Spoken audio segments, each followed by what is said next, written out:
شنوندگان گرامی، برنامه نوبتی ما را از ناحیه لخش از عقبه پیلدان بیننده هستید. در برنامه نوبتی جالبترین مکانهای این دیار را یکایک به شما نشان خواهیم داد. هنگامی که راه پیش گرفتیم جانب این موضع، ما را زیبایی های این مکان، کبک‌های خوشخوان، رود و چشمه‌های خروشان شیفته ساخت و می‌سازد که در اینجا سیاحی کوهگردی و اکولوژی و سیاحی شکار را برآمون. در ادامه این برنامه جالبترین مکان‌های این مکان را با هم بیننده خواهیم بود. همسفر ما باشید.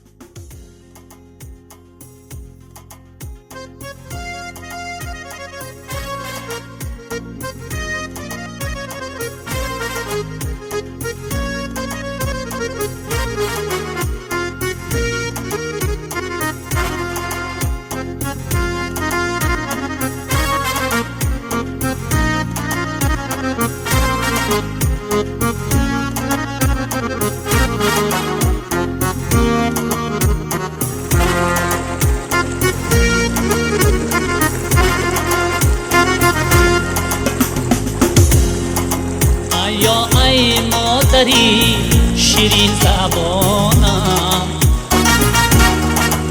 ایا نام خوشت درد زبانم،